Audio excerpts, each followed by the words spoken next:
Our last assignment for the week, so Friday's lesson, our objective is to solve multi-step mathematical problems. So this is going to combine the whole week's worth of problems. So here you can see that we are expanding or distributing. And then we also are needing to combine like terms if we have them. And then we are solving for the variable. So a couple of things to do here. Our first problem, we have 4 times 5x plus 6 equals 12. So we are actually solving for x here because we have an equal sign. So in order to do that, remember we still are thinking in terms of our order of operations. We always are in math. So parentheses, can I simplify what's in parentheses, 5x plus 6? I can't add these two together. Hopefully with the week's worth of practice, you understand why, because this one has a variable, this one does not. So I move on to E, any exponents. Variables, remember, are not exponents. So I don't have any exponents here. Multiplication, yes. I am multiplying the 4 times 5x plus 6. So 4 times 5x is 20x plus 4 times 6 is 24. And then, of course, that equals 12. Now, do I have any division? No. Addition? Yes. But can I add 20x and 24? I cannot. And I don't have subtraction. So that means I'm solving for x. Okay. Yesterday's lesson, we talked about what do we do when we have multiple steps. Well, first we need to undo the addition and subtraction. So to undo adding 24, I'm going to subtract 24 from both sides. These cancel out. So that leaves me with 20x equals 12 minus 24. Now you may be thinking, wait a minute, 12 minus 24, we can't do that. Yes, we can. It just gives us a negative number. Remember, subtraction is the same as adding the opposite. So this is like saying 12 plus negative 24. What do we do when we add a positive to a negative? Well, we actually subtract them. So 24 minus 12 is 12. And then we use the sign of the bigger number. So we're going to use this negative. So 12 plus a negative 24, or 12 minus 24, is a negative 12. Now this is our one-step equation. We are solving for x. So how do we get x by itself? We're multiplying 20 times x here. So to do the inverse would be to do the opposite. So we're going to divide by 20, divide by 20. These cancel out. So our answer would be x equals negative 12 20ths. Now that can be simplified. But before we do that, let's check our answer to make sure it's correct, because this is kind of a funky answer. It's not a nice, clean, pretty number. So let's take our answer and plug it back in. So what I'm going to do is I'm going to rewrite this equation, but instead of putting x, I'm going to put this negative 12 20ths. And then that would be plus 6 equals 12. So I do what's in the parentheses first. 5 times negative 12 20ths. Yikes. Let's see. 5 times negative 12 over 20. 5 times negative 12 is negative 60. 1 times 20 is 20. Negative 60 divided by 20. Oh, that's actually an easy answer. That's negative 3.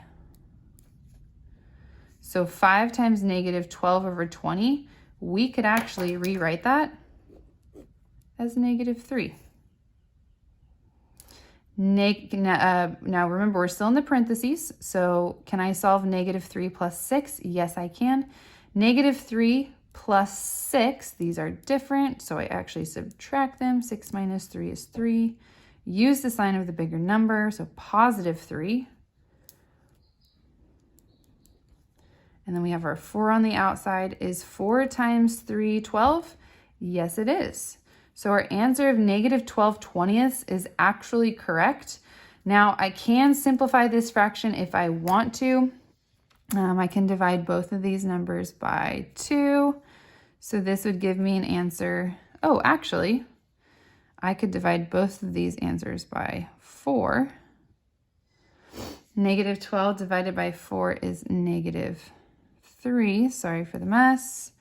20 divided by 4 is 5. So I could write x equals negative 12 20ths. Let's rewrite that so that it's a little bit cleaner. X equals negative 12 20ths, or we could say negative 3/5 to make it more simplified. Okay, moving into our second question. Again, this one is very similar. Forgot the parentheses there. All right, so again, PEMDAS, I can't do what's in the parentheses. I don't have any exponents, so I'm going to start with multiplication.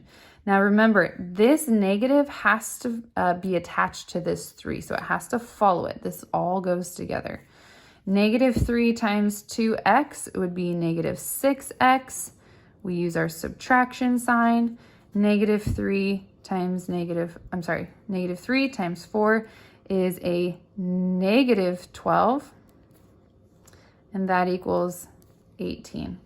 Here I would encourage you to rewrite this to add the opposite. We got a lot of minus signs going on. Minus and negative is kind of funky. So let's rewrite this to add the opposite. That would be negative 6x plus the opposite of negative 12 is positive 12 equals 18. And if you're thinking, what in the world, she's going so fast, how do we know that this minus is actually a plus, the opposite, all of that? Look back on past videos where we talk about that. That's not our major focus in this lesson. So go back to previous lessons if these foundational skills are still giving you a hard time. But moving on, we have negative 6x plus 12 equals 18. Here we have a two-step equation. I need to use the inverse operation. So first I need to undo any addition or subtraction. So to undo adding 12, I'm going to subtract 12 from both sides. These cancel out. So I have negative 6x equals 18 minus 12 is 6. Still solving for x here to get x by itself. Here I'm multiplying, so the opposite would be to divide. We do it to both sides to balance it out. Multiplying by negative 6 and dividing by negative 6, these cancel out. So I am left with x equals 6 divided by negative 6 is negative 1. So x equals negative 1. And before we just say, yep, that's our answer, let's go back and check it. So if I were to rewrite this equation, and instead of putting x, I put negative 1, it's going to look like negative 3 times 2 times negative 1 minus 4 equals 18. Following PEMDAS, can I do what's in parentheses? Yes. 2 times negative 1 is negative 2. Negative 2 minus 4, or plus a negative 4 like I like to do, is negative 6. Is negative 3 times negative 6 a positive 18? Yes, it is. Go back to previous lessons. When we multiply two numbers and they have the same sign, even if the same sign is negative, our answer is positive. A positive 3 times a positive 6 is 18. A negative 3 times a negative 6 is a positive 18 because they have the same sign. Go back and watch those previous lessons. So because my answer is true, that means x was in fact negative 1. Okay, good luck.